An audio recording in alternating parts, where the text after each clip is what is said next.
Assalamualaikum warahmatullahi wabarakatuh. Innal hamdalillah nahmaduhu wa nasta'inuhu wa nastaghfiruh wa na'udzu billahi min shururi anfusina wa min sayyiati a'malina. Man yahdihillahu fala mudilla lahu wa man yudlil fala hadiya lahu. وأشهد أن لا إله إلا الله وحده لا شريك له وأشهد أن محمدا عبده ورسوله صلى الله عليه وسلم.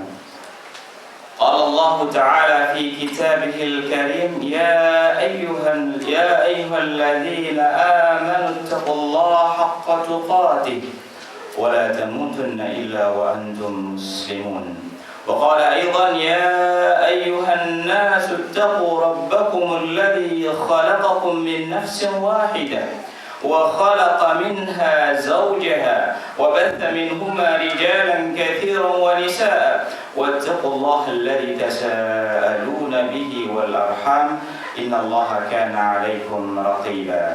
وقال أيضا يا أيها الذين آمنوا اتقوا الله وقولوا قولا سديدا يصلح لكم أعمالكم ويغفر لكم ذنوبكم ومن يطع الله ورسوله فقد فاز فوزا عظيما.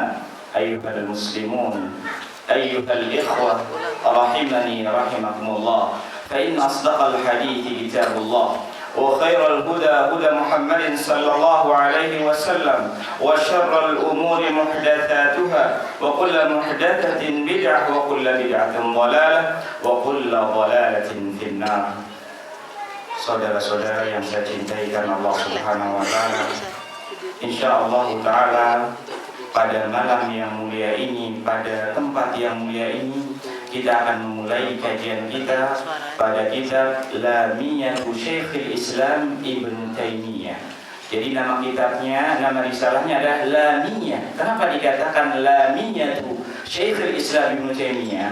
Karena akhir dari syair ini atau akhir dari bait syair ini diakhiri dengan huruf lam.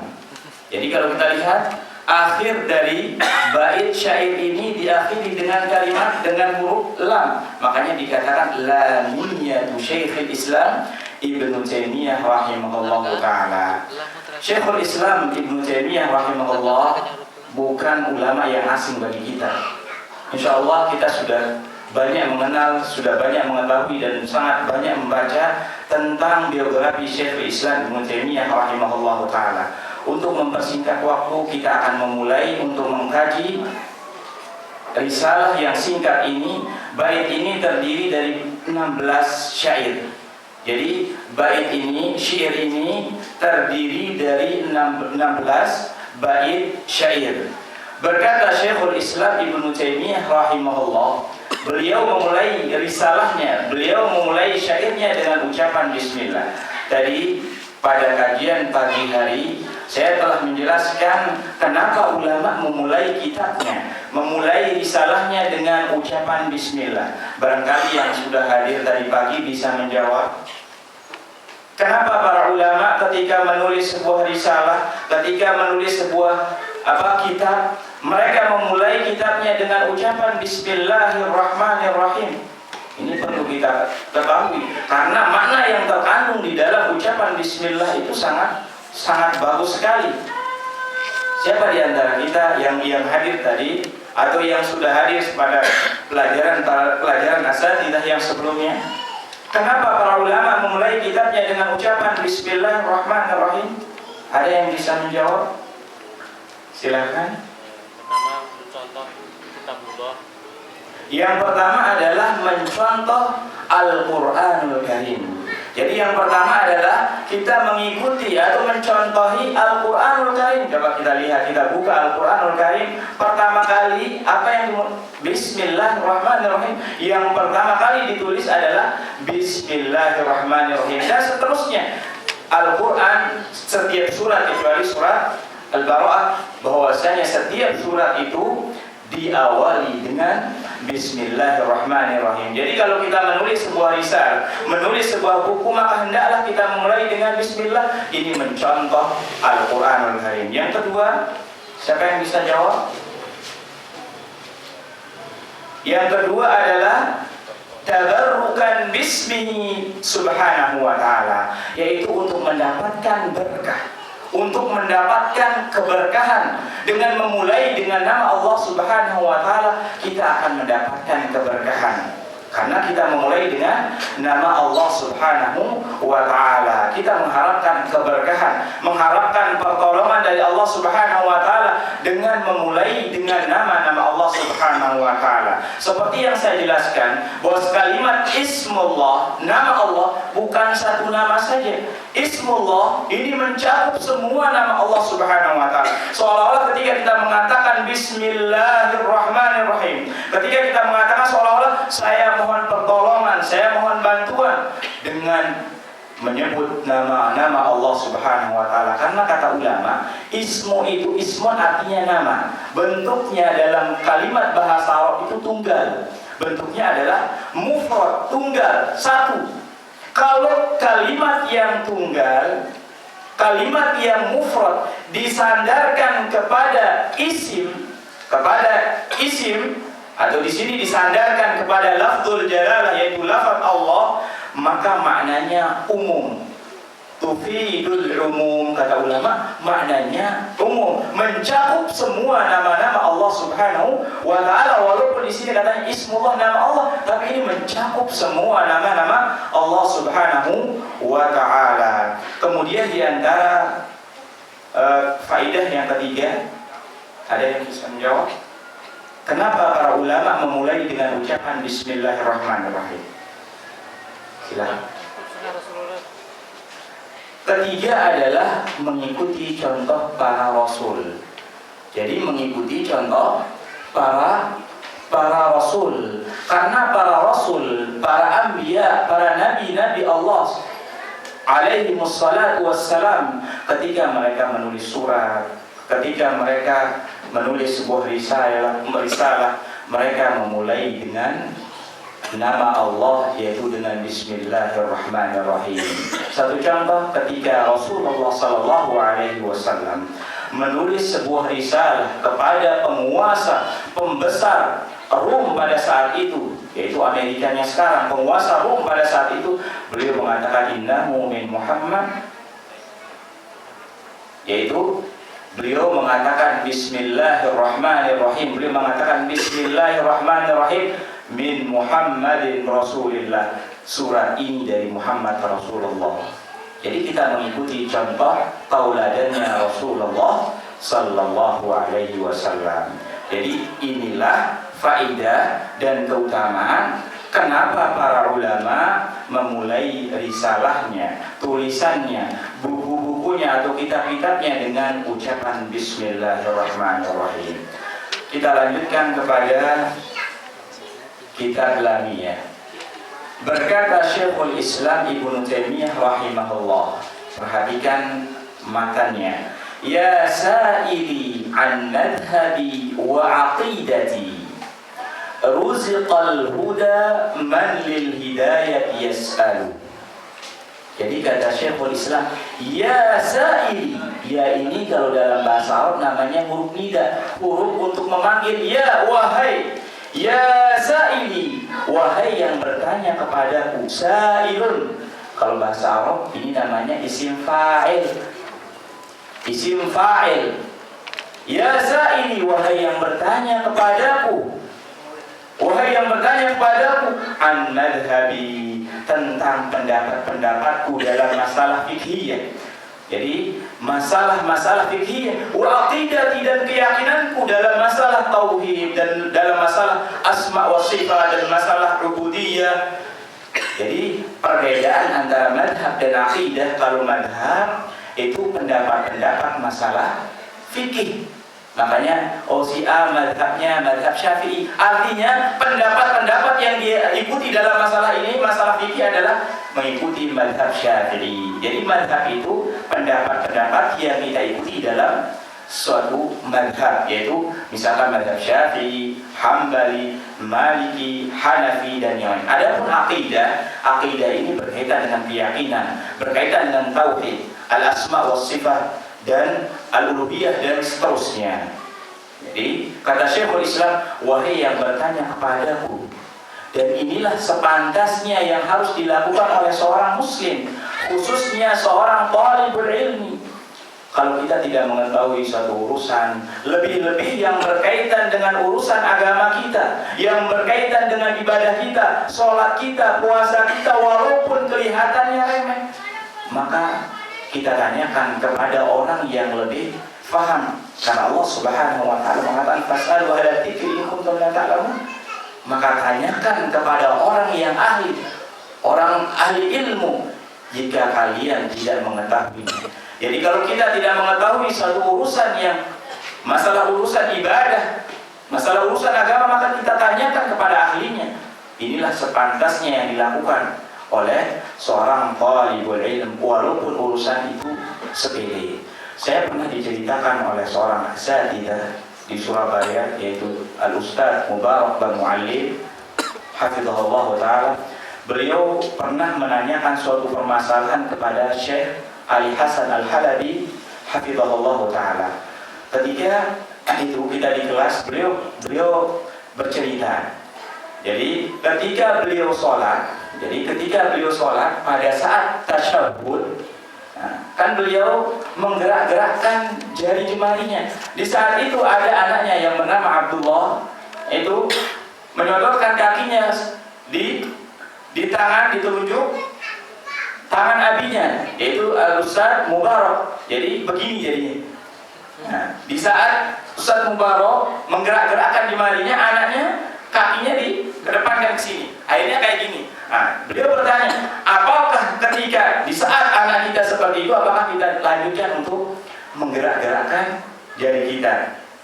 Nah, itu kelihatannya sepele. Ustaz sampai Ustaz sekelas Al-Ustaz Mubarak bin Muallim, beliau tanyakan kepada Syekh Ali Al-Halabi hafizahullah ta'ala. Jadi perkara-perkara yang berkaitan dengan urusan agama kita, entah itu yang kelihatannya sepele, kalau kita tidak tahu, kita tanyakan kepada yang ahli, supaya kita tidak terjatuh ke dalam kesesatan atau dalam kebatilan. Makanya seperti yang kita jelaskan kemarin, bahwasanya di antara salah satu ciri Ahlus Sunnah, mereka mementingkan ilmu, kemudian mengamalkan ilmu.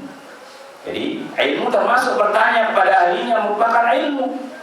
Jadi kita bertanya merupakan menuntut ilmu. Jadi menuntut ilmu itu tidak harus duduk di majelis, tidak harus belajar di kelas. Jadi kalau seandainya kita ada masalah dalam satu, kita ada muskil dalam satu permasalahan fikih, kemudian kita mendatangi salah satu ustadz atau kiai, kemudian kita bertanya dalam permasalahan itu, ini namanya kita nuntut ilmu.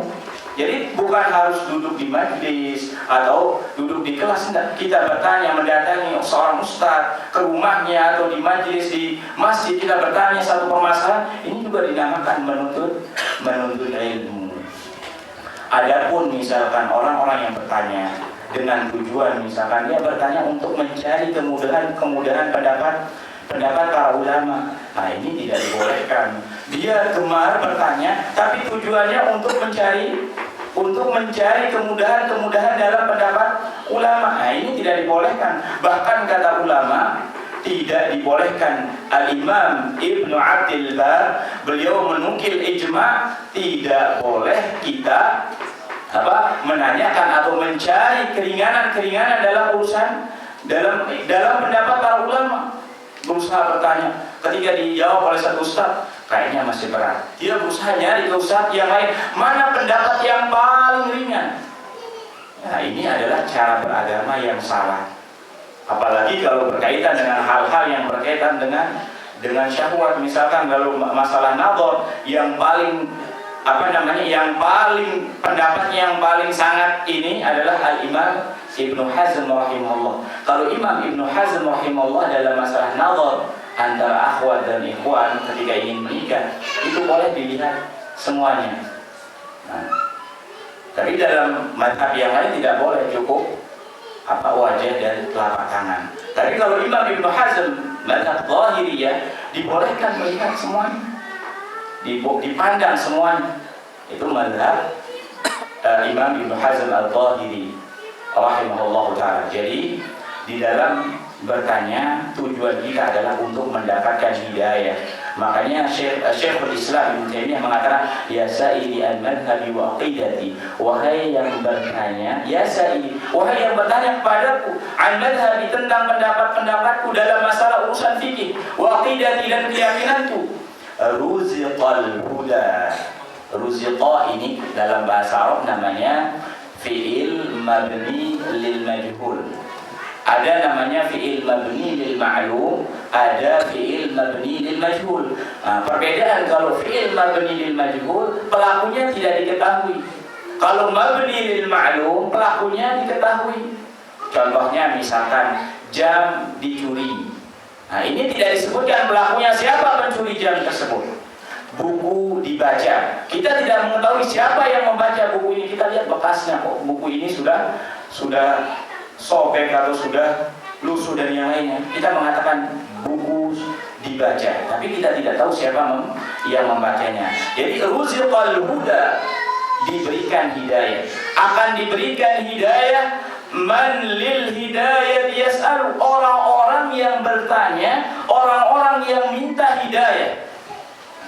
Jadi Allah Subhanahu wa ta'ala akan memberikan hidayahnya, petunjuknya bagi orang yang betul-betul mendapatkan hidayah. Adapun orang-orang yang hanya bertanya untuk mengumpulkan pendapat ulama dan mengambil mana yang termudah di antara pendapat tersebut, maka Syekhul Islam tidak mendoakan orang seperti itu. Jadi yang berhak untuk mendapatkan hidayah orang-orang yang bertanya dengan tujuan untuk mendapatkan hidayah. Yas'al, yaitu man lil hidayati yas'al, orang-orang yang bertanya dengan tujuan mendapatkan hidayah dari Allah Subhanahu wa ta'ala.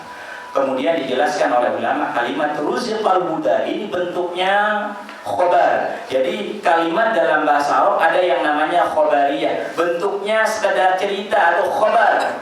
Contohnya telah pergi Muhammad, ini kan khobar, kabar. Ada yang bentuknya insya'iyah. Kalau yang insya'iyah ini, kalimat yang insya'iyah ini perintah atau permintaan. Contohnya pergilah atau berikan saya ini. Nah, ini yang insya'iyah. Jadi kalau di sini perkataan ruziqal huda man lil hidayah yas'alu, akan diberikan hidayah bagi orang yang meminta hidayah, ini bentuk katanya khobariyah, yaitu khobar, kabar, tapi maksud dan tujuannya adalah insya'iyah, yaitu doa. Seolah-olah artinya seperti ini, ya Allah, Allahumma zuk al-huda, ya Allah berikanlah hidayah. Seolah-olah seperti ini, walaupun bentuknya seperti khobar, tapi maknanya insya'iyah, artinya doa. Ya Allah berikanlah hidayah, seperti itu artinya insya'iyah, kepada orang-orang yang meminta hidayah, kepada orang-orang yang meminta hidayah.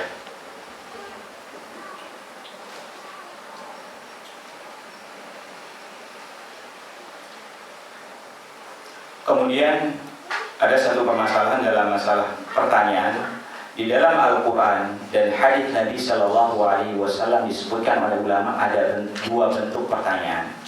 Ada dua bentuk pertanyaan. Yang pertama adalah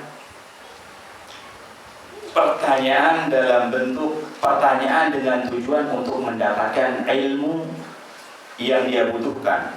Pertanyaan dengan tujuan untuk mendapatkan penjelasan dalam suatu permasalahan.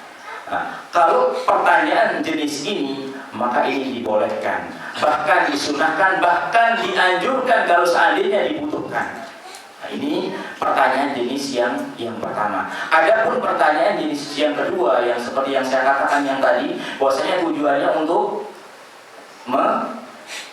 mencari keringanan para ulama, pendapat-pendapat para ulama, maka ini tidak dibolehkan. Bahkan orang seperti ini diberikan pelajaran, tidak boleh dijawab pertanyaan. Kalau seandainya dia berusaha untuk bertanya, tapi untuk mendapatkan keringanan atau ta'annud, maka orang seperti ini tidak boleh dijawab, kata ulama, karena ini akan mempermainkan agama, akan mengadu domba antara satu ustadz dengan ustadz yang lain. Ustadz ini mengatakan seperti ini, ustadz ini mengatakan seperti ini. Makanya pernah terjadi pada majelisnya Syekh Muhammad bin Shalih Al-Utsaimin ketika beliau mengajar, kalau nggak salah, Syarh Mumti atau Bulughul Maram. Ketika Syekh Utsaimin menjelaskan satu permasalahan, ada salah satu santri beliau mengatakan, ya Syekh, bahwasanya Syekh ini mengatakan seperti ini menyelisih pendapat antum. Kemudian Syekh mengatakan, antum tidak boleh berbicara dan tidak boleh menghadiri majelis saya dalam jangka berapa waktu. Nah, ini orang seperti ini ingin mengadu domba, sebenarnya ingin antara satu syekh atau antara satu ustadz dengan ustadz yang lain. Tidak boleh. Makanya adab kita menuntut ilmu, ketika kita mendapatkan misalkan pendapat yang lain dengan pendapat ustadz yang kita pernah belajar, maka jangan kita sampai berusaha untuk mendapatkan antara satu pendapat dengan pendapat yang lain. Kita diam. Kita diam. Jangan mengatakan, oh ustadz ini mengatakan seperti ini, oh syekh ini mengatakan seperti ini. Enggak, kita dengarkan. Makanya salah satu cara menuntut ilmu yang dijelaskan oleh Ibnu Qayyim, husnul istima, mendengar dengan baik. Jangan sekali-kali ketika ustaz mendengarkan langsung dipotong, langsung ini. Kita husnul istima dan husnul insaf, dengan diam, dengan tenang, kemudian mendengarkan dengan tenang. Ini adalah cara-cara kita menuntut ilmu. Ruziqal huda, Allah akan memberikan hidayah bagi orang-orang yang meminta hidayah. Ruziqa rizqun, diambil dari kata razaqa, artinya rizki. Ulama menjelaskan bahwasanya rizki Allah Subhanahu wa ta'ala kepada hamba-hambanya, kepada makhluk-makhluknya itu ada dua. Jadi rizki yang Allah berikan kepada makhluknya, pada semua makhluknya itu ada dua. Ada yang namanya rizqun amun, rizki secara umum. Jadi rizki secara umum ini adalah entah itu rizki yang halal maupun rizki yang batil. Entah itu diberikan kepada manusia, entah diberikan kepada para binatang, atau entah diberikan kepada orang Islam atau orang kafir. Ini mencakup rizki yang am. Jadi rizki berupa napas, makan, minum, dan yang lainnya. Ini masuk dalam kategori rizki yang umum. Rizki yang umum yang diberikan kepada semua makhluk, yang kafir, yang muslim, jin, kemudian kepada binatang atau hewan dan yang lainnya. Ini rizki yang umum, sebagaimana firman Allah Subhanahu wa taala dalam surat Hud ayat 6. Allah Subhanahu wa taala berfirman, "Wa ma min dabbatin fil ardi", tidaklah seorang binatang yang melata di muka bumi illa 'ala Allahi, kecuali Allah illa 'ala Allahi rizquha, kecuali Allah lah yang menanggung rizkinya. Jadi setiap binatang, yaitu setiap hewan atau semua manusia atau semua makhluk yang ada di muka bumi ini, Allah yang menanggung rizkinya, baik yang muslim maupun yang kafir. Kemudian rizki yang kedua adalah rizki yang khusus. Rizki yang khusus ini diberikan kepada hamba-hamba Allah yang pilihan, kepada orang-orang yang mukmin, kepada orang-orang yang beriman. Rizki berupa ilmu yang bermanfaat, kemudian rizki berupa hidayah, rizki berupa iman di dalam hati, kemudian rizki berupa makanan-makanan yang halal.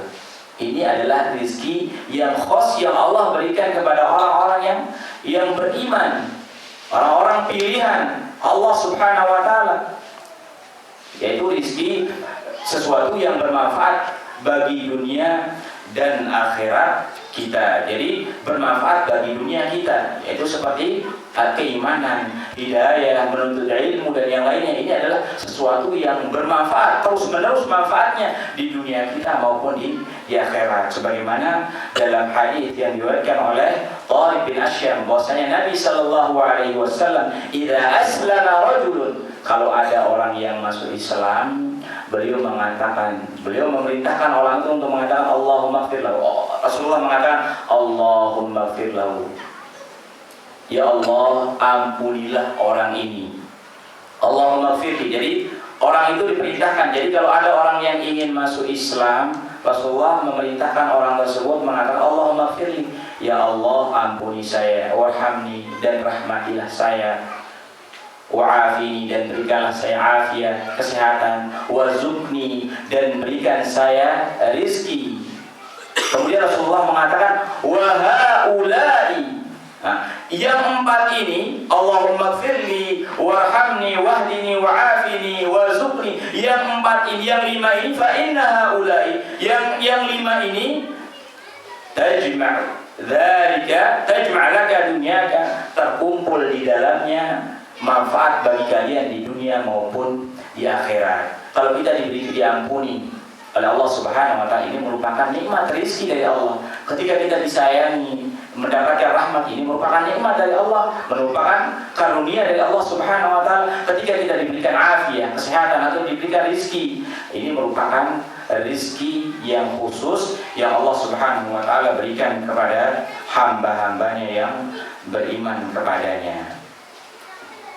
Jadi bagi seorang talibul ilm untuk senantiasa meminta rizki jenis yang kedua, yaitu meminta rizki jenis kedua, yaitu mendapatkan hidayah, mendapatkan ilmu, mendapatkan rizki yang halal dari Allah Subhanahu wa ta'ala. Ada satu permasalahan, lalu bagaimana dengan apa-apa yang diambil, misalkan sesuatu yang dihasilkan dari barang curian, dari barang riba, apakah termasuk rizki atau tidak? Rizki dari Allah Subhanahu wa ta'ala. Barang curian, kemudian uang riba atau yang lainnya, atau harta rampasan misalkan rampokan dan yang lainnya, apakah ini dikatakan rizki dari Allah Subhanahu wa ta'ala? Iya, ini termasuk rizki dari Allah Subhanahu wa ta'ala, tapi masuk pada jenis rizki yang pertama, yaitu rizqun amun, rizki yang umum, sebagaimana firman Allah Subhanahu wa ta'ala, ya ayyuhalladzina amanu qulu min thayyibati ma razaqna. Allah mengatakan, wahai orang-orang yang beriman, makanlah dari yang baik dari apa-apa yang kami rizkikan, yang kami berikan kepada kalian. Mafhumnya yang bisa difahami, jangan makan rizki yang tidak baik. Jadi rizki yang baik kalian makan. Ya ayyuhalladzina amanu qulu min thayyibati ma razaqnakum. Ya wahai orang-orang yang beriman, makanlah yang baik-baik dari apa yang kami berikan, rizki yang kami berikan kepada kalian. Dan jangan, yang difahami kata ulama, jangan kalian makan dari rizki-rizki yang tidak baik. Jadi rizki itu yang tidak barang curian juga termasuk rizki dari Allah, tapi masuk dalam kategori rizki yang pertama, yaitu amun, yang umum. Ikhwani fillah rahimani wa rahimakumullah.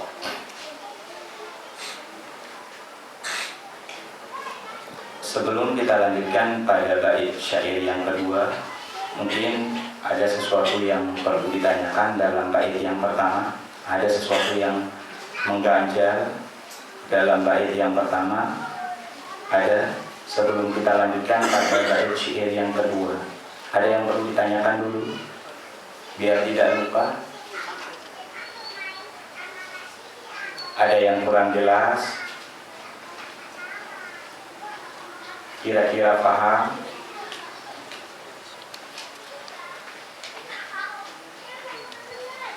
Kita lanjutkan.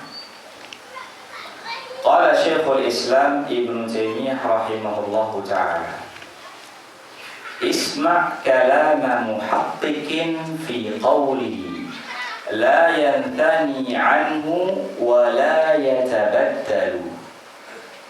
Isma' fi'il amr, isma' dengarkanlah, isma' dengarkanlah, kata Syekhul Islam kepada penanya. Isma' dengarkanlah, kalama muhaqqiqin, perkataan, ucapan seorang ahli tahqiq, seorang ulama yang cerdas, seorang ulama yang ahli tahqiq, muhaqqiq, fi qawlihi, dalam ucapannya. Jadi kata beliau, dengarkanlah ucapan dan perkataan ahli tahqiq, yaitu ulama yang cerdas dan ahli dalam bidangnya. La yantani anhu wa la yatabaddalu, di mana dia tidak mengubah, tidak mundur, tidak berubah dari ucapannya, dari mengatakan sesuatu yang hak. Jadi ulama ini tidak pernah berubah mundur dari mengatakan yang hak. Kira-kira kalau kita dengar artinya begitu mengganjal, loh. Kok Syekhul Islam Ibnu Taimiyah di sini memuji dirinya? Kok dia mengatakan isma kalana muhaqqik? Dengarkanlah ucapan atau perkataan ahli tahqiq, orang yang cerdas, orang yang faham dalam ilmu. Nah, ini seolah-olah bertentangan dengan firman Allah Subhanahu wa taala. Seolah-olah di sini Syekhul Islam menyanjung dirinya, mentazkiyah dirinya. Ini bertentangan dengan firman Allah Subhanahu wa taala, "Fala tuzakku anfusakum." Allah berfirman, janganlah kalian mensucikan diri kalian, jangan kalian memuji diri kalian. Loh, kok Syekhul Islam di sini kok memuji dirinya, mengatakan dirinya ahli tahqiq, mengatakan dirinya ulama yang handal, yang hebat dan yang lainnya. Ini kan bertentangan dengan firman Allah Subhanahu wa taala, "Fala tuzakku anfusakum." Maka jawabannya ini tidak bertentangan. Tidak bertentangan. Firman Allah Subhanahu wa taala, "Fala tuzakku anfusakum huwa a'lamu biman ittaqa." Janganlah sekali-kali kalian mensucikan diri kalian, memuji diri kalian. Nah, ini kata ulama, dibolehkan kita untuk menyanjung diri kita sendiri atau mensucikan diri kita sendiri apabila dibutuhkan. Jadi kalau dibutuhkan boleh kita menyanjung diri kita sendiri atau memuji diri kita sendiri, dibolehkan. Sebagaimana perkataan Yusuf yang diabadikan oleh Allah Subhanahu wa taala di dalam surat Yusuf ayat 55, Allah Subhanahu wa taala berfirman, qala ja'alni. Nabi Yusuf mengatakan, qala ja'alni. Nabi Yusuf mengatakan, jadikanlah aku ini ala khazainil ardh. Jadikanlah saya ini sebagai perbendaharaan di bumi ini. Jadi Nabi Yusuf minta dijadikan sebagai bendahara waktu itu pada penguasa, pada raja Mesir pada saat itu. Inni hafizun alim. Sesungguhnya saya adalah orang yang pandai menjaga sesuatu, dan alimun, dan orang yang memiliki pengetahuan. Di sini siapa? Nabi Yusuf alaihissalam mengatakan, saya ini adalah orang yang pandai menjaga sesuatu dan orang yang sangat memiliki pengetahuan. Jadi di sini tidak tercela kalau seandainya sesuatu ini, hal ini adalah tercela, niscaya Allah Subhanahu wa taala akan menegurnya. Tapi ini merupakan sesuatu yang dibolehkan ketika dibutuhkan. Atau contohnya misalkan ketika misalkan seorang ingin memberikan amanah kepada orang yang tidak berhak. Kita tahu misalkan orang itu adalah orang yang suka korupsi, suka mengambil amanah, tidak khianat dalam masalah amanah. Nah, jadi ada orang yang ingin memberikan amanah terhadap orang tersebut. Kalau seandainya misalkan amanah uang masjid yang sekian banyaknya, kalau diberikan kepada orang tersebut, misalnya nanti akan dibawa lari, kemudian akan dipakai dalam urusan pribadi. Maka di situ, kalau seandainya misalkan tidak ada orang yang lain, maka di situ boleh kita mengatakan, kayaknya saya yang berhak untuk memegang ini. Karena kita takut kalau seandainya kita berikan dibawa lari, ya ini kita tidak bisa bangun masjid, misalnya tidak bisa bangun madrasah, atau tidak bisa memanfaatkan uang itu untuk kepentingan kaum muslimin. Maka di saat itu kita dibolehkan mengatakan, saya yang berhak untuk, kayaknya saya yang pantas untuk memegang uang tersebut. Ya kita sebutkan, saya ini kan sudah belajar, ya saya tahu bahwa ini sesuatu yang ini, saya sudah lulusan ini. Ya ini dibolehkan ketika dibutuhkan. Kalau seandainya kita diam, kalau tidak menyebutkan keutamaan kita, kebaikan kita, niscaya nanti orang itu akan memberikan uang kepada orang yang tidak berhak. Maka di sini dibolehkan. Dalilnya sangat banyak. Di antaranya adalah perkataan Utsman bin Affan radhiyallahu taala anhu. Jadi pada saat sebelum Utsman bin Affan radhiyallahu taala anhu dibunuh, pada saat beliau dikepung, beliau mengatakan, ansyadukum billah, ansyadukumullah, kata beliau, saya bersumpah meminta kalian untuk bersumpah kepada Allah ketika Utsman bin Affan radhiyallahu taala anhu di saat itu dikepung. Jadi ingin dibunuh pada saat itu Khalifah Utsman, beliau mengatakan saya meminta kepada kalian untuk bersumpah kepada Allah Subhanahu wa taala. Beliau mengatakan seperti itu di saat genting. Di saat dalam keadaan bahaya dia mengatakan saya meminta kepada kalian untuk bersumpah kepada Allah Subhanahu wa taala dan saya tidak meminta bersumpah kepada Allah kecuali kepada sahabat-sahabat Nabi sallallahu alaihi wasallam.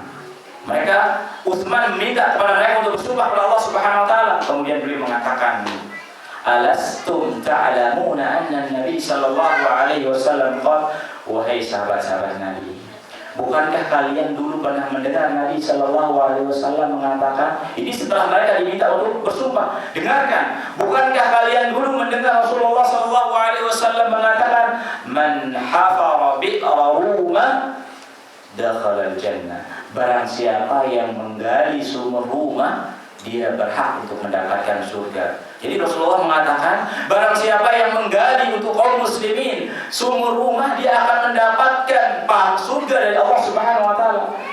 Kemudian kata Utsman, fahafartuha, kemudian saya yang menggalinya, maka saya berhak mendapatkan surga. Kemudian beliau mengatakan, man jahaza jaisal mu'asirah, man jahaza jaisal usr, barang siapa, kata Rasulullah, barang siapa yang menyiapkan perbekalan bagi tentara atau mujahidin yang dalam keadaan kesulitan, maka dakhala jannah, maka mereka akan mendapatkan surga. Kemudian Utsman mengatakan, fajahaztuha, kemudian saya yang menyiapkan dan saya berhak mendapatkan surga. Jadi tujuan kenapa Utsman menyebutkan kebaikan-kebaikannya, supaya beliau selamat dari kepungan-kepungan dan keburukan orang-orang yang sedang mengelilingi beliau, yang sedang mengepung beliau. Jadi beliau ingin mengatakan, saya ini kan sudah dikatakan sebagai ahlu surga oleh Rasulullah. Lalu kenapa kalian mengepung saya? Kenapa kalian ingin membunuh saya? Nah, ini dalil yang kedua, dibolehkan kita memuji atau mensucikan diri kita di saat kita dibutuhkan. Makanya Al-Hafidz Ibnu Hajar beliau memberikan faedah di bawah hadis ini, yaitu hadis Utsman bin Affan. Beliau mengatakan boleh bagi faedah yang pertama ini menunjukkan tentang keutamaan Utsman.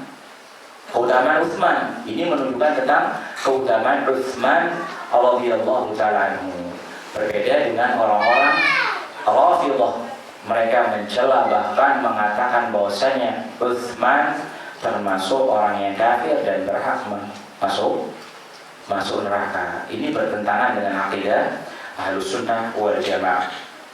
Kemudian faedah yang kedua yang dijelaskan oleh Al-Hafidz Ibnu Hajar Al-Asqalani dalam kitabnya Fathul Bari, bahwasanya dibolehkan kita berbicara. Seorang laki-laki, seseorang itu dibolehkan berbicara atau menceritakan keutamaannya di saat dibutuhkan, supaya untuk mencegah keburukan orang lain kepada kita atau untuk mendapatkan manfaat. Jadi dibolehkan ketika ada orang yang ingin membunuh kita boleh menyebutkan kebaikan-kebaikan kita, atau ketika kita akan mendapatkan mudarat, maka di situ dibolehkan kita menyebutkan kebaikan atau keutamaan kita, atau untuk mendapatkan manfaat, atau ketika misalkan kita di sebuah kampung, misalkan kita ingin berdakwah, di sana banyak misalkan dai-dai yang istilah dai-dai jadian, yang artinya mereka tidak pernah menuntut ilmu, kemudian ceramah asal ceramah, kemudian khutbah tanpa didasari dengan ilmu, mereka tidak pernah menuntut ilmu, maka di situ boleh kita istilahnya menyanjung diri kita. Nah, istilah dengan mengatakan bahwasanya kenapa kalian menuntut ilmu pada orang-orang yang jahil? Saya kan mereka tidak belajar, mereka orang-orang yang bodoh. Kan saya ini sudah belajar misalkan di Arab Saudi atau di mana, di luar negeri, di Timur Tengah. Boleh kita mengatakan seperti saya sudah mendapatkan gelar doktor dan yang lainnya misalnya. Tujuannya supaya orang itu lari ke kita, kemudian lari dari orang-orang tersebut. Dibolehkan di saat seperti ini. Jangan sampai orang-orang itu percaya dengan omongan orang-orang jahil seperti itu. Maka dibolehkan kita untuk memuji diri kita di saat butuhkan. Kemudian banyak sekali dalil-dalil tentang dibolehkan. Di antaranya perkataan Ibnu Abbas. Jadi perkataan Ibnu Mas'ud di dalam As-Sahihain, dalam Sahih Bukhari dan Muslim. Ibnu Mas'ud mengatakan, "Walladzi nafsi biyadihi," dan demi jiwaku yang berada di tangannya. Jadi kata Ibnu Mas'ud, demi jiwaku yang berada di tangannya, yaitu Allah Subhanahu wa taala. Ma min kitabillahi suratun, tidaklah satu surat dari kitab Allah, dari Al-Quran, illa ana a'lamu aina unsilat, kecuali saya tahu di mana diturunkan. Beliau mengatakan, tidaklah satu surat dari kitab Allah, dari Al-Quran, kecuali saya tahu di mana surat tersebut diturunkan. Wa ma min ayatin illa ana a'lamu fima unsilat. Kemudian beliau mengatakan, dan tidaklah satu ayat kecuali saya tahu diturunkan untuk apa, untuk tujuan apa. Beliau mengatakan, bahkan beliau mengatakan, kalau seandainya saya mengetahui ada orang yang lebih paham, yang lebih alim dari saya dalam masalah ini, yang tidaklah kita mencapai, istilahnya sampai kepadanya kecuali dengan menunggangi sebuah onta, niscaya saya akan pergi ke orang tersebut untuk belajar. Saya akan pergi belajar kepada orang tersebut. Jadi di sini kata Imam Nawawi memberikan faedah. Imam Nawawi rahimahullah di dalam atar ini dibolehkan kita memuji diri sendiri di saat dibutuhkan, di saat dibutuhkan. Hibati fillah, rahimani rahimakumullah.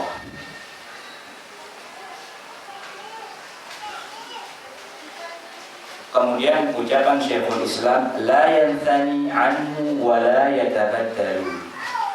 La yanthani anhu wa la yatabaddalu. Bahwa Syekhul Islam tidak akan pernah mundur dan tidak pernah akan mengubah ucapannya, mengubah ucapannya, mengganti ucapannya dari mengatakan sesuatu yang hak. Dan inilah yang sepantasnya, dan inilah merupakan ciri-ciri Ahlus Sunnah wal Jamaah dalam masalah keyakinan dan mazhab.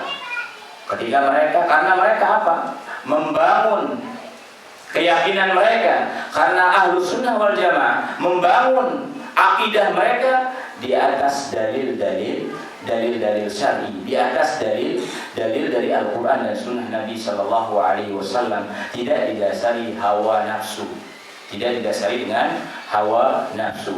Jadi kalau orang-orang yang mengikuti sesuatu bukan dengan dalil Al-Quran dan Sunnah, atau hanya mengikuti hawa nafsu, maka mereka akan mudah berpindah dari satu mazhab, dari satu pendapat ke pendapat yang lain, dari satu golongan ke golongan yang lain. Sebagaimana disebutkan oleh Imam Al-Ajubi dalam kitabnya Asy-Syariah. Jadi Imam Malik, bahwasanya suatu hari Al-Imam Malik insarafa minal masjid, beliau keluar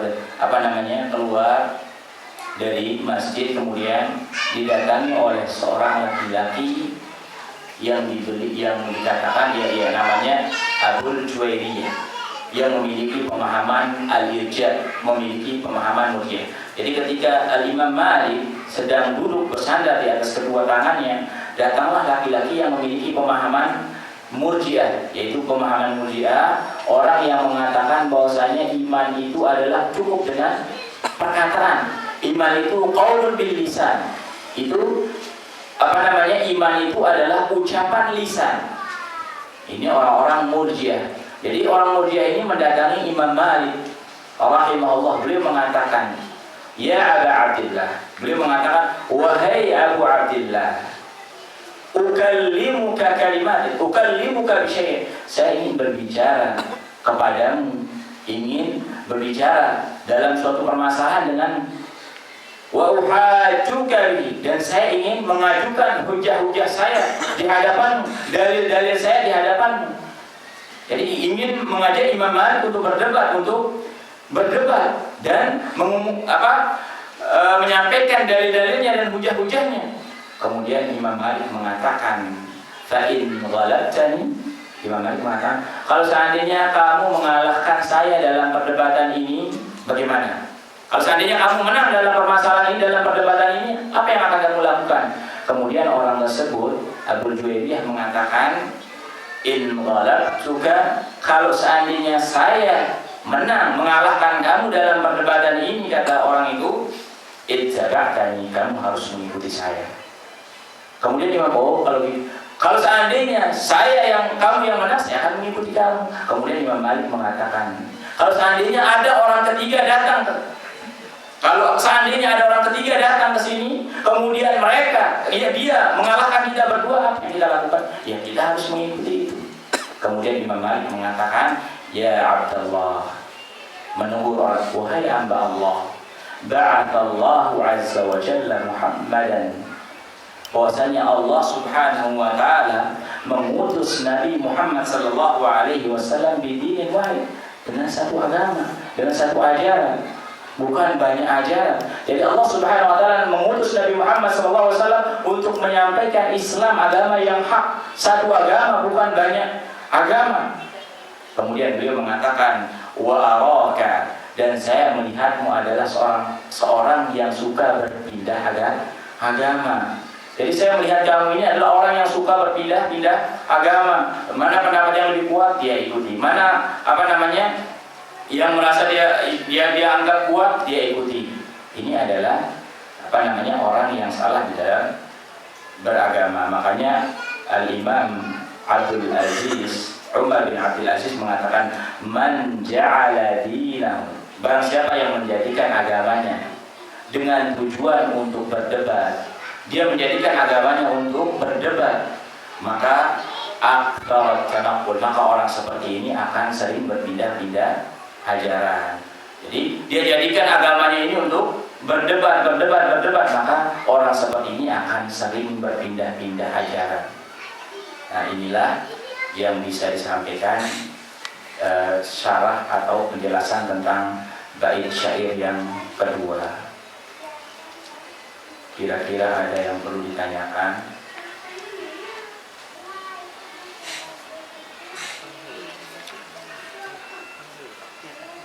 Silahkan, kalau ada pertanyaan silahkan ditanyakan.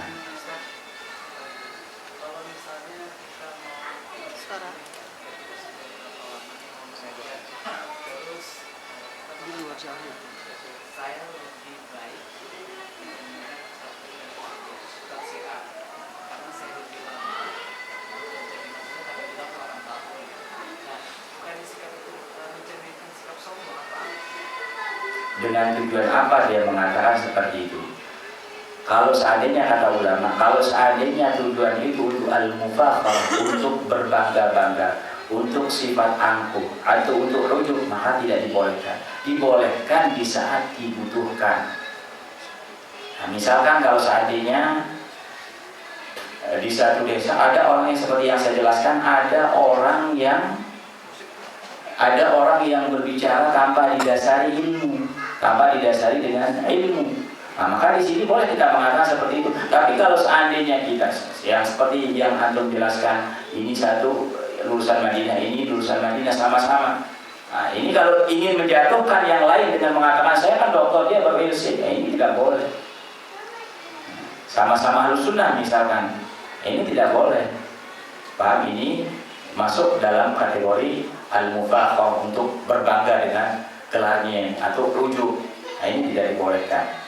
Apalagi kalau dia sama-sama Ahlus Sunnah. Nah, ini yang dibolehkan di saat dibutuhkan. Kalau tadi kayak yang jelas, ada orang yang tidak, istilahnya ustadz yang misalkan memiliki pemahaman yang menyimpang, atau dukun yang menjadi ustadz misalkan, kan banyak sekarang. Nah, ini di sini boleh kita mengatakan bahwasanya dia itu bukan ustadz, dia dukun. Saya ini yang ustadz, belajar di Madinah dan yang lainnya. Nah, di sini dibolehkan. Bisa dipahami kira-kira?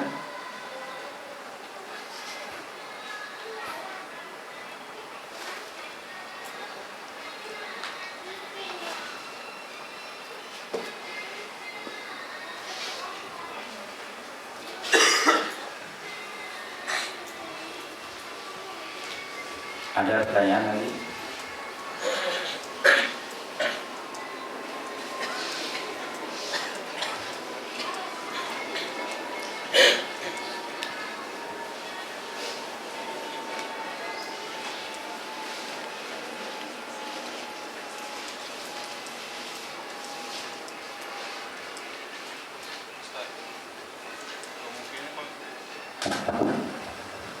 Bismillah. Ustaz, mungkin seperti yang Ustaz argumenkan tadi kan, yang bagi orang berilmu kan bisa memahami kan. Tapi kan kita bicara seperti itu pada orang awam kan bagaimana sikap mereka dulu, otomatis kan mereka menilai, wah ini terlalu ujub atau sombong. Apalagi kan tak ada seperti itu, bagaimana? Makanya saya katakan lihajatin, karena istilahnya kebutuhan atau dengan menimbang maslahat dan mafsadat.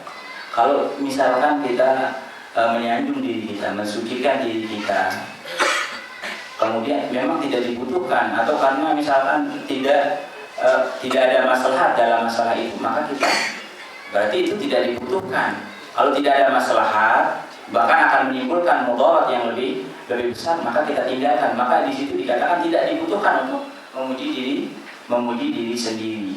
Kalau seandainya kalau saya mengatakan seperti ini, nanti orang-orang akan mengatakan saya sombong. Justru mereka akan lari dari saya. Maka di sini kita tidak dibutuhkan untuk memuji diri sendiri. Kita tidak, istilahnya tidak dibutuhkan untuk memuji diri sendiri. Kalau kita takut orang itu justru akan menilai kita itu orang yang sombong, yang suka memuji diri sendiri. Di saat dibutuhkan saja dan kita bisa sesuai dengan kondisi. Kita lihat kondisinya. Allah Ta'ala.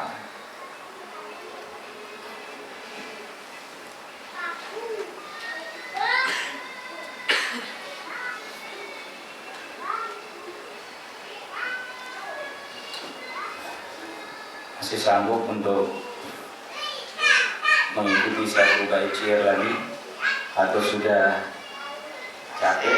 Sanggup. Saya sanggup. Insyaallah kita lanjutkan.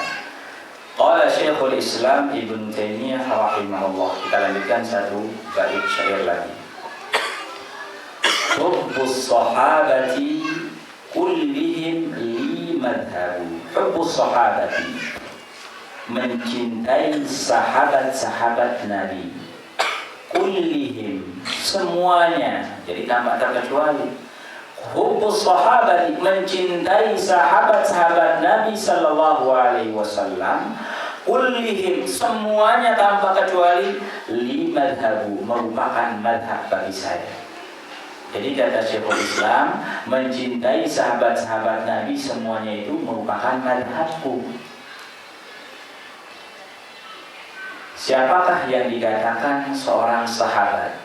Siapakah sahabat-sahabat Nabi Sallallahu Alaihi Wasallam? Siapa yang bisa memberikan pengertian, definisi tentang sahabat-sahabat Nabi Sallallahu Alaihi Wasallam? Coba. Yang melihat langsung kepada Rasul dan sampai meninggal. Berarti Dengan keimanan. itu yang kurang. Jadi yang dimaksud dengan sahabat perlu kita perhatikan. Yang dimaksud dengan sahabat Nabi Sallallahu Alaihi Wasallam, man laqiyan Nabi Sallallahu Alaihi Wasallam. Jadi orang-orang yang bertatap muka, yang bertemu dengan Nabi walaupun sebentar. Jadi yang dimaksud dengan sahabat adalah orang-orang yang bertemu dengan Nabi Sallallahu Alaihi Wasallam, bertatap muka dengan Nabi Sallallahu Alaihi Wasallam, wa amana bihi. Kemudian dia beriman kepada Nabi Sallallahu Alaihi Wasallam. Mereka melihat Nabi, kemudian beriman kepada Nabi, wa mata ala dzalik, dan mati dalam keadaan beriman kepada Nabi Sallallahu Alaihi Wasallam, walaupun pernah diselang-selangi dengan riddah, dengan murtad. Kan sebagian ada yang misalkan dia bertemu dengan Nabi Sallallahu Alaihi Wasallam, sempat dia murtad kemudian beriman lagi, ini masih tetap dikatakan sahabat Nabi Sallallahu Alaihi Wasallam. Makanya pengertian sahabat yang paling bagus adalah pengertian yang disebutkan oleh Al-Imam Al-Hafidz Ibnu Hajar, yang mengatakan yaitu sahabat itu adalah orang-orang yang bertatap muka atau bertemu dengan Nabi Sallallahu Alaihi Wasallam, kemudian beriman terhadap ajaran Nabi Sallallahu Alaihi Wasallam, kemudian mati dalam keadaan beriman walaupun sempat pernah riddah, pernah murtad tapi beriman lagi. Itulah yang namanya sahabat. Walaupun orang yang pernah bertemu dengan Rasulullah sebentar, sejam, dikatakan sahabat. Nah ini kita diwajibkan untuk mencintai semua sahabat Nabi, walaupun sahabat Nabi yang kecil, walaupun sahabat Nabi yang pernah bertemu dengan Nabi Sallallahu Alaihi Wasallam. Dan ini merupakan keistimewaan Nabi Sallallahu Alaihi Wasallam bertemu dengan orang 1 jam sebentar, itu dikatakan sebagai sahabat. Berbeda dengan kita, kalau kita bertemu istilahnya tinggal sama dimakan sama dia baru dikatakan sahabat, atau sejalan, atau itu dikatakan baru dikatakan sahabat. Tapi kalau Nabi Sallallahu Alaihi Wasallam cukup bertemu sebentar, itu dikatakan sahabat Nabi Sallallahu Alaihi Wasallam. Dan akidah Ahlussunnah, kita diperintahkan, diwajibkan untuk mencintai semua sahabat Nabi Sallallahu Alaihi Wasallam. Wa mawaddatul qurba, wa mawaddah dan mencintai al-qurba. Al-qurba di sini adalah kerabat Nabi. Mencintai ahlul bait, mencintai ahlul bait Nabi. Qurba di sini adalah kerabat-kerabat Nabi, yaitu ahlul bait Nabi Sallallahu Alaihi Wasallam, keluarga-keluarga Nabi. Wa mawaddatul qurba biha, dan mencintai kerabat Nabi, keluarga-keluarga Nabi. Biha, dengannya saya bertawassul. Jadi mencintai sahabat Nabi itu kita dibolehkan bertawassul dengan mencintai sahabat Nabi. Kenapa? Dengan keluarga Nabi. Karena mencintai keluarga Nabi merupakan ibadah, merupakan ketaatan, merupakan ibadah, dan kita dibolehkan untuk bertawassul dengan ibadah, dengan amal saleh. Dalam bait syair ini Syekhul Islam ingin menjelaskan kepada kita, atau ingin membantah 2 golongan. Nah, jadi dalam bait syair ini sebagai bantahan dari Syekhul Islam kepada 2 golongan.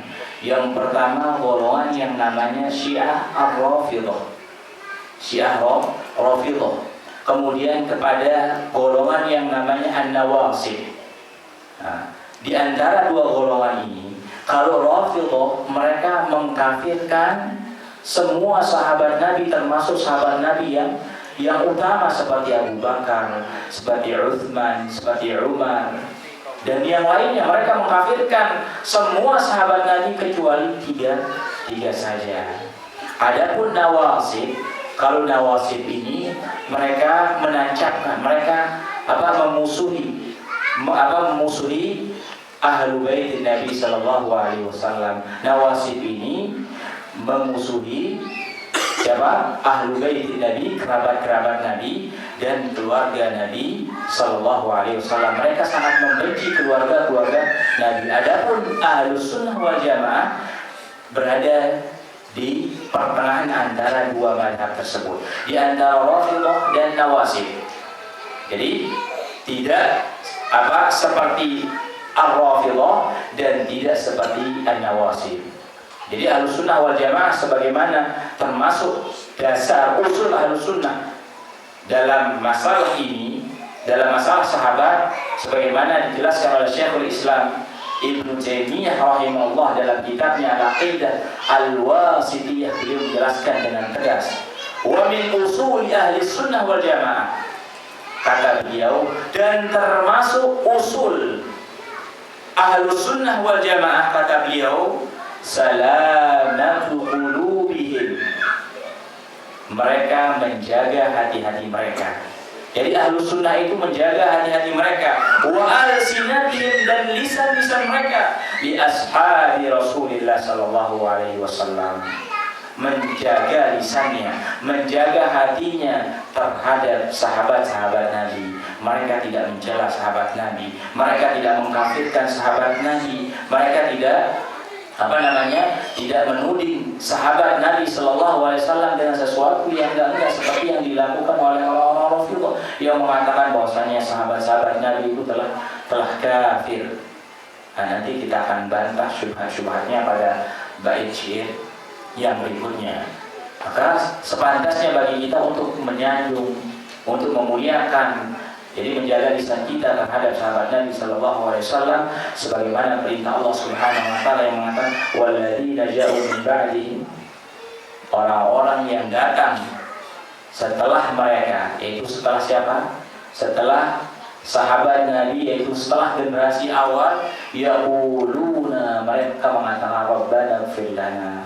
Jadi orang-orang yang datang setelah para sahabat, generasi yang datang setelah para sahabat, mereka mengatakan yaquluna Rabbana ighfir lana, ya Allah, ya Rabb kami, ampunilah kami, wa li ikhwanina alladziina sabaquna bil iman, dan saudara-saudara kami yang telah mendahului kami dalam masalah keimanan. Siapa? Yaitu sahabat Nabi yang telah mendahului kita beriman kepada Allah dan Rasulnya. Wala taj'al fi qulubina ghillan, dan janganlah engkau menjadikan di hati kami rasa dengki terhadap mereka, kebencian terhadap para sahabat Nabi sallallahu alaihi wasallam. Jangan sampai kita membenci sahabat Nabi sallallahu alaihi wasallam.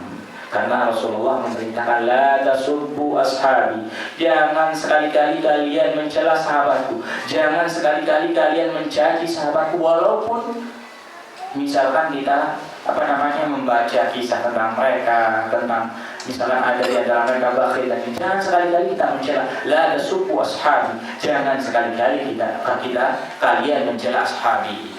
Fawalladhi nafsi biyadihi, kata Rasulullah, dan demi jiwaku yang berada di tangan Allah Subhanahu wa taala, law anna ahadakum anfaqa mithla uhudin dhahaban, kalau sekiranya kalian ini menafkahkan, menginfakkan emas sebesar gunung Uhud, kalau seandainya kita sekarang menginfakkan emas sebesar Uhud, niscaya tidak akan menyamai pahala sedekahnya sahabat satu mud.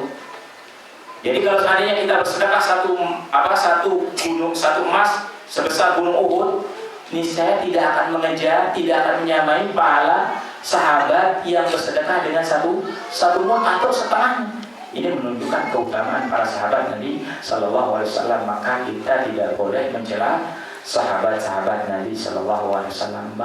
Kita harus menjaga, menahan lisan kita, jangan sampai kita terpengaruh dengan ucapan-ucapan orang-orang yang menyimpang dari kalangan Rafidhah yang mencela, yang mengatakan bahwasanya sahabat Nabi begini. Bahkan orang-orang Rafidhah mencela orang-orang yang terbaik seperti Abu Bakar, seperti Aisyah radhiyallahu taala anha. Bahkan mereka mengatakan Rasulullah sallallahu alaihi wasallam akan masuk surga kecuali kemaluannya. Mereka mengatakan seperti itu. Rasulullah akan masuk surga kecuali kemaluan. Kenapa? Kalau kita tanya kenapa? Karena Rasulullah seorang nabi. Karena beliau tidur dengan Aisyah radhiyallahu penduduk neraka. Katanya istri yang paling dicintai oleh Rasulullah yaitu Aisyah, itu mereka katakan ahli neraka, orang yang terbaik dari umat ini setelah Nabi sallallahu alaihi wasallam yaitu Abu Bakar, mereka katakan yaitu penduduk kafir, penduduk ahli neraka. Na'udzubillah min dzalik, dari penyimpangan orang Rafidhah atau orang-orang an-nawasib. Ikhwan dan akhwat rahimani rahimakumullah, saya kira waktunya sudah cukup. Kalau ada pertanyaan silahkan dipertanyakan berkaitan dengan pelajaran kita.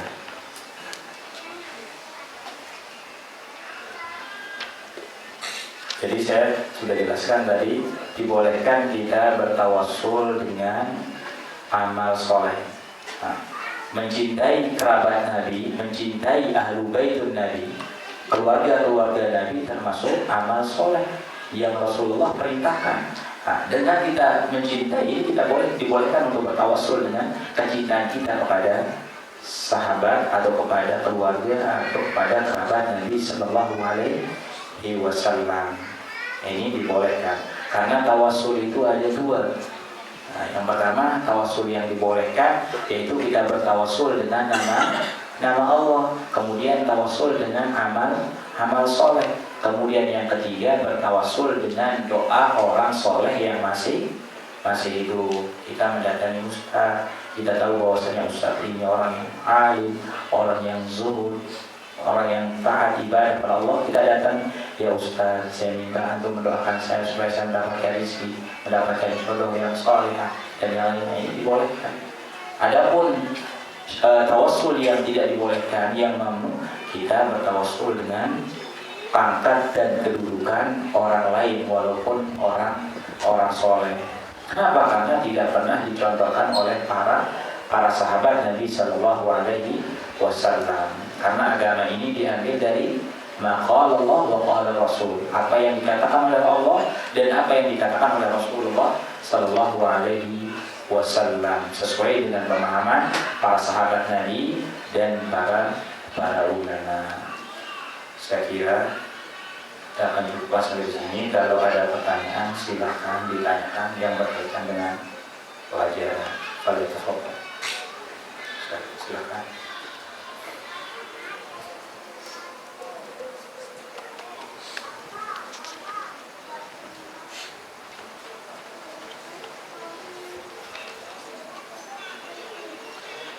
Bait syair yang ketiga lebih pembahasannya walaupun satu bait syair tapi lebih luas, makanya kita tunda untuk ini membutuhkan 1 jam karena kita tunda untuk pertemuan yang akan datang. Biar tidak terlalu pusing, ya kita cukupkan sampai di sini dulu 3 bait syair dulu. Difahami, kalau ada yang tidak diketahui makna dan artinya, nah silahkan ditanyakan, tidak apa-apa masalah artinya, atau ada yang kurang jelas dari syarah saya tadi atau penjelasan, silahkan ditanyakan, tidak usah malu-malu.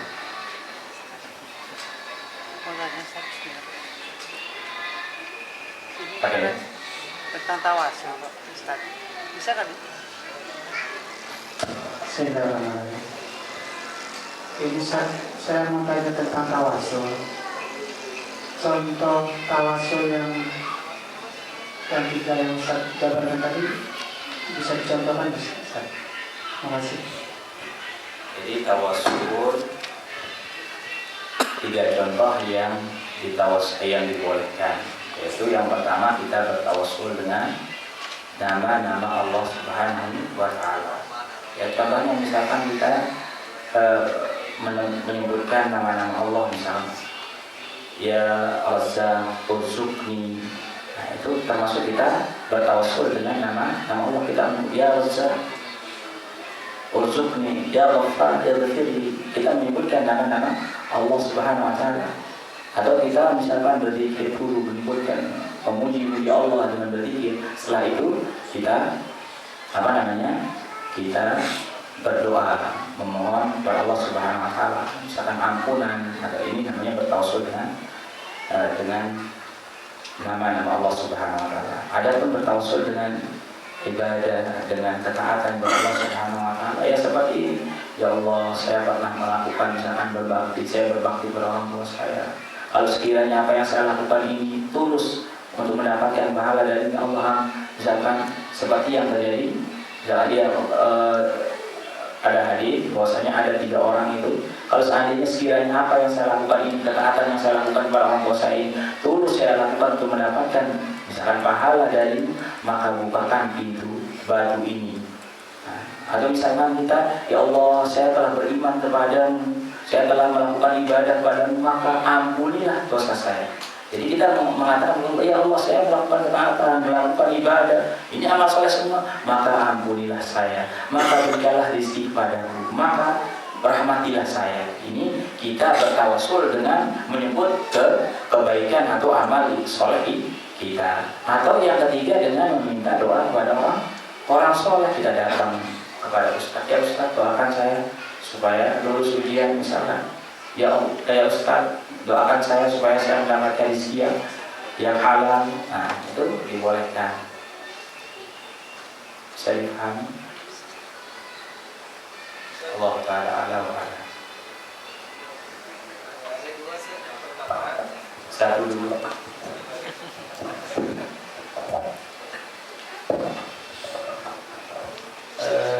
Baru kalau satu kan di Al-Quran dijelaskan wasabiqunal awwalun minal muhajirin wal ansor. Apakah ada sahabat Nabi SAW yang tidak termasuk golongan muhajirin dan ansor gitu? Ya, ada sahabat Nabi yang tidak termasuk kaum muhajirin atau ansor. Kalau ada, bagaimana konsekuensinya dengan ayat tersebut? kalau sekiranya misalkan ada sebagian sahabat Nabi yang tidak ikut hijrah, ya ini yang dijelaskan Ustaz itu dan awwaluna minal muhajirin wal ansar. Kalau sekiranya ada di antara sahabat Nabi yang tidak ikut hijrah, jadi ada dua kelompok, yang muhajirin, yang orang yang berhijrah, ada yang ansar, yaitu yang membantu orang yang hijrah. Kalau seandainya ada sekiranya sahabat Nabi yang Shallallahu Alaihi Wasallam tidak ikut hijrah, tapi mereka tetap beriman kepada Rasulullah Shallallahu Alaihi Wasallam, tapi mereka masuk dalam kategori atau dalam hadis yang lain, terutama ayat-ayat yang lain, yaitu orang-orang yang pertama beriman kepada Rasulullah Shallallahu Alaihi Wasallam. Kalau seandainya tidak masuk dalam ayat ini, tapi masuk keutamanya masuk dalam ayat yang lain yang kita jelaskan tadi, yaitu orang-orang yang pertama beriman kepada Rasulullah Shallallahu Alaihi Wasallam.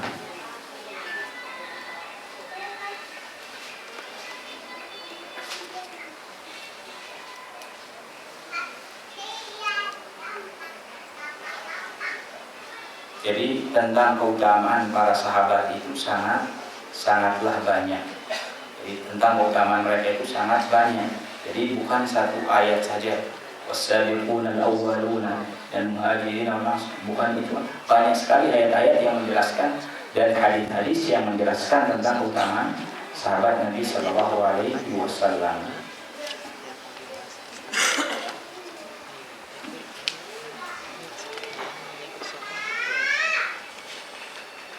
Terus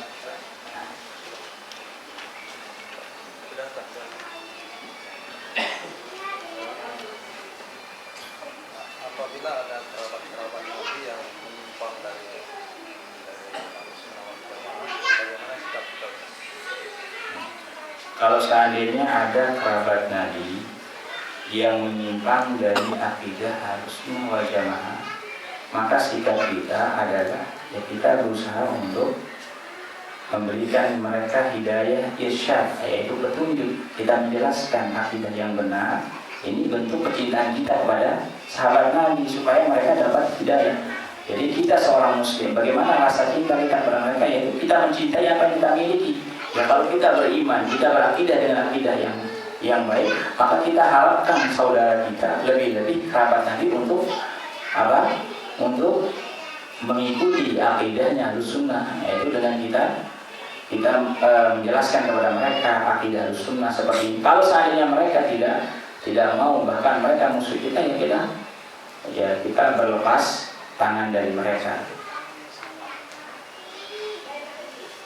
Jadi kita berusaha untuk menjelaskan mereka, inilah bentuk kecintaan kita kepada mereka. Kita jelaskan yang hak ini yang hak. Tapi setelah kita jelaskan ternyata mereka tidak mau istilahnya mendengarkan, tidak mau mengikuti apa yang kita jelaskan, itu akidah Ahlussunnah. Nah, maka kita biarkan, kita berusaha mungkin dengan cara lain. Nah, terus jangan sampai kita berputus asa untuk menjelaskan yang hak kepada orang lain. Jadi kadang orang lain itu mendapatkan hidayah itu dengan cara yang berbeda-beda, dengan cara yang tidak kita sangka-sangka. Seperti yang dikisahkan bahwasanya ada seorang pendeta yang dulu diajak untuk masuk Islam dengan berbagai macam dalil, dengan berbagai macam bukti, dia tidak mau mengikuti Islam, tidak mau masuk Islam. Tapi dengan satu kejadian dia langsung masuk Islam. Padahal bertahun-tahun dia diajak untuk masuk Islam, tidak mau. Dengan satu kejadian dia langsung masuk Islam. Kejadian apa? Ketika dia melihat pemakaman Raja Fahad. Jadi ketika dia melihat pemakaman Raja Fahad, dia mengatakan, Masya Allah, Islam ini begitu indah. Antara orang kaya dengan orang miskin bisa meratakan, antara raja, kuburan raja dengan orang biasa kok sama. Akhirnya dengan kejadian seperti itu dia masuk Islam. Padahal sebelumnya diberikan dalil bukti tentang kebenaran Islam, dia tidak mau masuk Islam. Tapi dengan satu kejadian, makanya kita jangan sampai putus asa ketika melihat ada orang yang tidak mau menerima agama kita, langsung kita tinggalkan. Kita selalu doakan, itu sebagai rasa cinta kita, kasih sayang kita pada saudara kita, kita doakan semoga Allah yahdi, semoga Allah memberikan hidayah kepadamu, semoga Allah memberikan petunjuk kepada perjalanan yang benar. Ini jangan sampai kita langsung kita lihat teman kita celaka, teman kita misalkan sudah menyimpang keluar dari mana, ini sudah biarkan.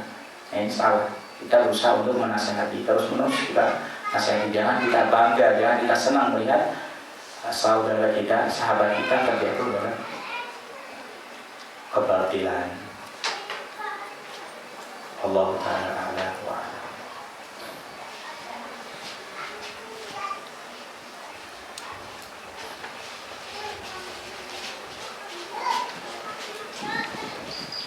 Kalau memang tidak ada,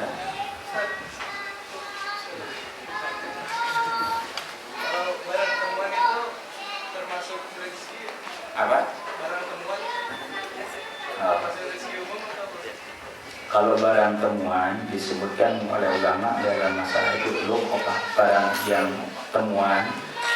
Jadi misalkan dilihat kalau seandainya barang temuan itu istilahnya barang yang berharga, antara dua kemungkinan kita pilih mau mengambilnya dengan syarat harus kita umumkan. Itu diberikan syarat, diumumkan itu selama berapa tahun. Kalau seandainya sekian tahun tidak ada yang mengaku, nah, itu boleh dimanfaatkan, dipakai. Tapi kalau seandainya ada yang datang mengaku dengan ciri-ciri yang kita dapatkan, maka kita harus kembalikan.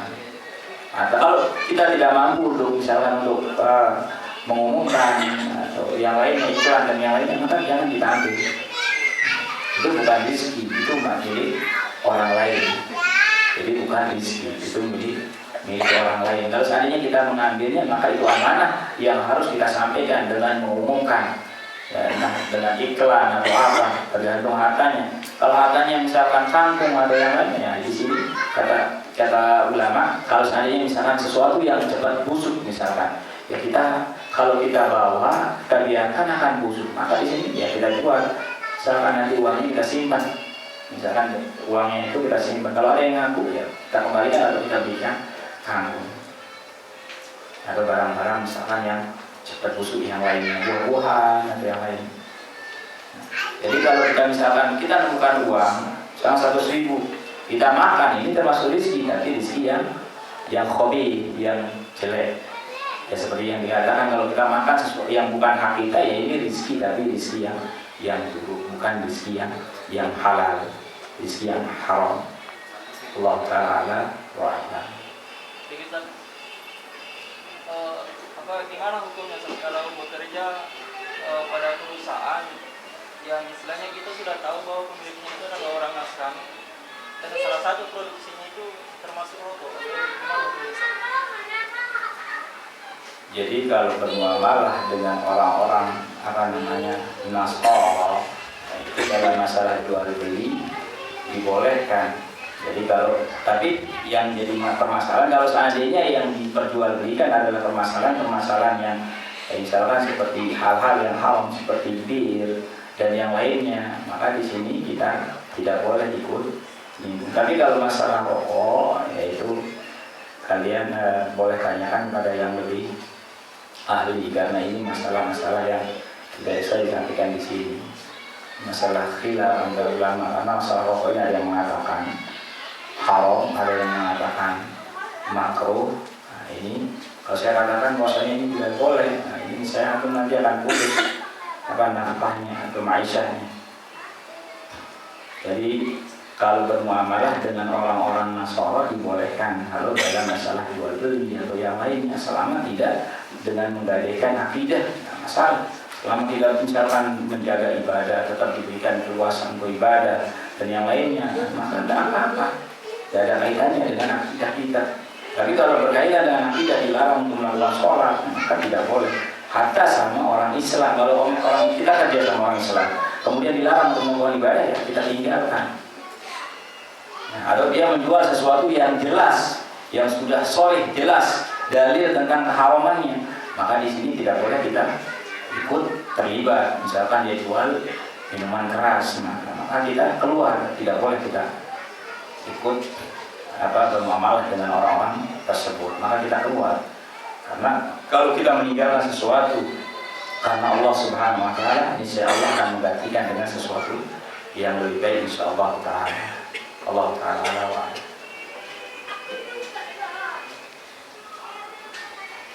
ada lagi? Silakan. Kalau kita lihat baca sejarah para sahabat Ustaz, amal-amal mereka, cara beribadah mereka mungkin kita jauh Ustaz. Bisa bandingin amal posisi mereka.